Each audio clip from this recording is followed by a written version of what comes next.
सो दोस्तों पुष्पा इम्पॉसिबल में आप लोग देख सकते हैं कि यहाँ पर जो कादामरी है दोस्तों वो अब यहाँ पर कपड़ों वाली जगह पे छुपी हुई थी कि इतनी ही देर में पुलिस वाली अपनी सारी टीम के साथ आ जाने वाले हैं और कादामरी को इधर उधर ढूंढने लगते हैं। अब दोस्तों थोड़ी ही देर बाद वो यहाँ पर बिल्कुल उसी जगह पे आ जाते हैं जहाँ पर कादामरी छुपी होती है। अब दोस्तों यहाँ पर जो साथ उनकी टीम थी वो अपनी गन्स वगैरह जानबूझकर कपड़ों के अंदर ऐसे मारने लगते हैं कि अगर कोई बीच में मौजूद होगा तो उसकी आवाज आ ही जाएगी। बिल्कुल इसी तरह दोस्तों अब यहाँ पर एक बंदे के पास भाला होता है जो कि बिल्कुल कादामरी को हल्का सा चुभता है, जिसकी वजह से दोस्तों अब यहाँ पर कादामरी की आवाज आ जाने वाली है और पुलिस वालों को पता लग जाता है कि यहाँ पर ही कोई छुपा हुआ है। अब दोस्तों वो जल्दी से यहाँ पर सारे कपड़े वगैरह पीछे करते हैं और नीचे छुपी होती है हमारी कादामरी से तलवार। और दोस्तों अब जब पुलिस देखती है तो वो जल्दी से कादामरी का हाथ पकड़कर उसका सबसे पहले तो बाहर निकालते हैं और कहते हैं कि हाँ कहाँ छुप रही थी और क्या चला के लगा रही थी इधर आ। और दोस्तों जो पुलिस होती है वो मेन एक थप्पड़ मार देने वाली है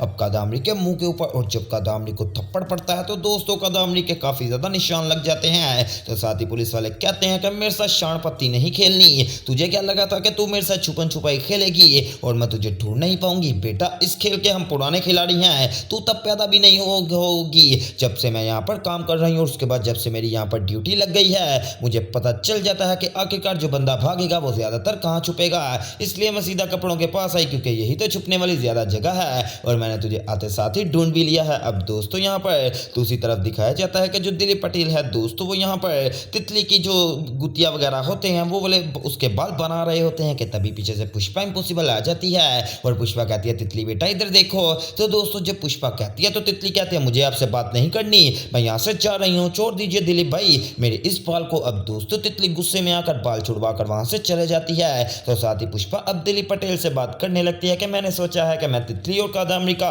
दोबारा से डीएनए टेस्ट करवाऊंगी, जिसके लिए मैंने यहाँ पर कादामरी की तरफ से उसके बाल ले आई हूँ। अब बस हमें तितली के बाल चाहिए और जब हमें तितली के बाल मिल जाएंगे तब मामला काफी ज्यादा आसान हो जाएगा। तो दोस्तों तभी के दिलीप कहता है ये देखो अभी मैंने उसकी कंघी की है, उसकी कंघी में यहाँ पर उसके बाल फंसे हुए हैं, ये ले। अब दोस्तों यहाँ पर तो पुष्पा के लिए काम और भी ज्यादा आसान हो जाने वाला है और वो वहीं से तितली के बालों को पकड़ लेने वाली है और दिलीप से कहती है कि जा मैं तुझसे वादा करती हूँ कि बहुत जल्द यहाँ पर सारा मामला हैंडल हो जाएगा और हमें पता चल जाएगा कि ये जो कादामरी है ना ये बहुत ही ज्यादा घटिया औरत है। अब दोस्तों दूसरी तरफ दिखाया जाता है कि जब कादामरी को जेल के अंदर लेकर जाया जा चुका था तो दोस्तों अब यहाँ पर वो औरत आती है यानी कि पुलिसमैन। तो दोस्तों वो आकर कादामरी के मुंह पर एक थप्पड़ दो थप्पड़ और ऐसे करते करते तकरीबन 10-12 थप्पड़ मार देने वाली है। अब दोस्तों जब वो मारती है तो कादामरी कहती है कि रुक जाओ मैं तुम्हें पैसे दूंगी, बस मेरी किसी से बात करवा दो। अब दोस्तों जब यहाँ पर वो ये बात करती है ना तो साथ ही पुलिस वाली रुक जाने वाली है और कादामरी उसको तकरीबन 15 से 20 हजार रुपए दे देती है और कहती है कि मेरी एक कॉल करवा दो। अब दोस्तों जब कादामरी ने पैसे दिए थे तो पुलिस वाली ने कॉल तो करवानी ही थी। तो दोस्तों अब पुलिस वाली यहाँ पर कादामरी को अपना मोबाइल फोन दे देती है और कहती है कि बस तू यहाँ से भाग नहीं सकती, बाकी जिससे भी कॉल करेगी तेरी कॉल मैं करवाऊंगी। अब दोस्तों यहाँ पर कादामरी कॉल लगाने वाली है सीधा अपनी बेटी तितली को ताकि वो तितली से बात कर सके। अब दोस्तों तितली का कॉल लगाते ही यहाँ पर प्रार्थना कॉल उठा लेने वाली है और प्रार्थना तितली को मोबाइल दे देती है कि अपनी माँ से बात करो।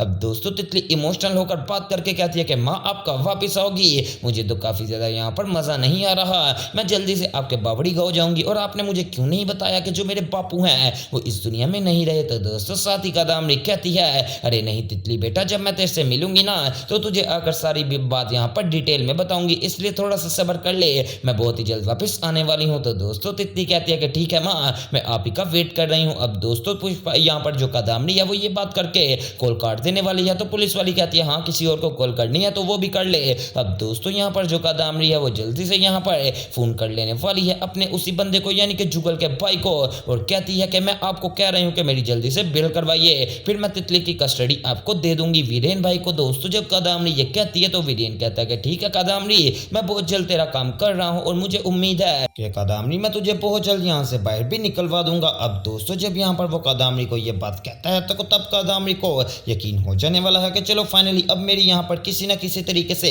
बेल तो हो ही जाएगी। अब दूसरी तरफ दोस्तों आप लोग देख सकते हैं कि यहाँ पर जो प्रार्थना है दोस्तों जब वो तितली की बात करवा रही थी तो वो काफी ज्यादा इमोशनल हो गई थी, जिसकी वजह से अब चिराग आता है और आकर कहता है अरे प्रार्थना क्या हुआ, तो इतनी ज्यादा इमोशनल क्यों हुई है। तो दोस्तों साथ ही प्रार्थना कहती है कुछ नहीं चिराग। और दोस्तों ये बात करते करते यहाँ पर प्रार्थना इमोशनल हो जाती है और रोना शुरू कर देती है। तो साथ ही चिराग कहता है अरे क्या हो गया प्रार्थना, तू इतने छोटे दिल की तो नहीं थी, थी। तो दोस्तों प्रार्थना कहती है कि हाँ चिराग, मैं मानती हूँ मैं इतने छोटे दिल की नहीं थी, लेकिन आज जब मैंने तितली को देखा ना तो मुझे पता नहीं क्या हो गया और मैं यहाँ पर इमोशनल हो गई थी। अब दूसरी तरफ दोस्तों दिखाया जाता है कि यहाँ पर जो स्वरा है दोस्तों, उसने यहाँ पर यानी कि राशि दीदी के बारे में सारी बात बताई थी ना दीप्ति को, तो दीप्ति भाभी ने उसकी बात पर इतना गौर फिक्र ही नहीं किया और ऐसे बात को हवा में उड़ा दिया। तो दोस्तों अब यहाँ पर वो बात को हवा में जब उड़ा देती है तो साथ ही यहाँ पर दोस्तों अब स्वरा कहती है कि मैंने किसी से बात ही नहीं करनी, कोई मेरी बात को यहाँ पर सीरियस ही नहीं लेता। अब दोस्तों यहाँ पर जो राशि है उसको लेकर दोस्तों बहुत बड़ा मसला बनने वाला है। आप लोगों को मैं अभी बता देता हूँ। दरअसल दोस्तों हुआ कुछ यूं है कि यहाँ पर जो स्वरा है वो अडॉप्ट की हुई बच्ची है ना, तो दोस्तों किसी ना किसी तरीके से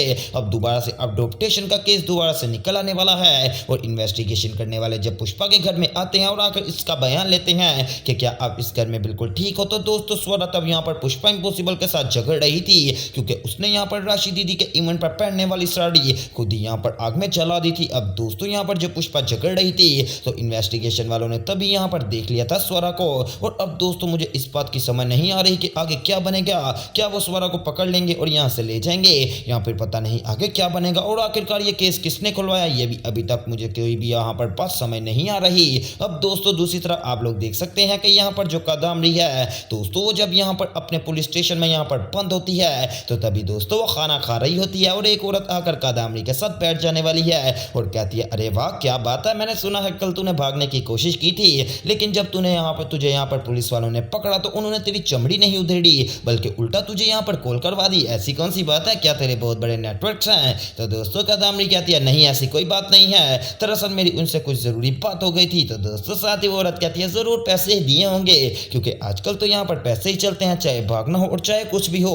दोस्तों जब कादम्बरी भागने की बात सुनती है ना तो औरत से कहती है अरे क्या बात कर रही हो, क्या भागने के लिए भी पैसे लग जाएंगे और फिर बंदा भाग जाता है? तो दोस्तों वो औरत बताती है कि हाँ मुझे पैसे दो, मैं तुम्हें भगवाने में मदद कर दूंगी। तो दोस्तों अब कादम्बरी यहाँ पर उस औरत के साथ जरूर राब्ता करेगी और वहां से बन निकलने की कोशिश भी करेगी। अब दूसरी तरफ दोस्तों यहाँ पर जो ऋषभ है वो अपनी माँ को कहता है कि माँ मैंने यहाँ पर राशि को फ्लैट्स की फोटोज भेज दी हैं जो कि मैंने करवाया भी नहीं, अब जब शादी हो जाएगी तो कोई ना कोई बहाना बनाकर उसको यहीं पर हम लोग रख लेंगे। अब दोस्तों यहाँ पर ऋषभ फोन करता है राशि को और कहता है कि मैंने माँ को भी फ्लैट दिखाया है, उनको भी बहुत ज्यादा पसंद आया। तो दोस्तों राशि भी कहती है कि हाँ ऋषभ मैंने इधर भी सबको दिखाया, वो लोग कह रहे हैं कि वाह बहुत ही प्यारा फ्लैट है, ये ऋषभ बहुत ही ज्यादा अच्छा लड़का है। तो दोस्तों अब यहाँ पर ऋषभ कहता है राशि शादी कब करें? अब दोस्तों बहुत जल्द इनकी शादी आने वाली है जो कि आपको आने वाले एपिसोड के अंदर देखने को लाजमी मिलेगी।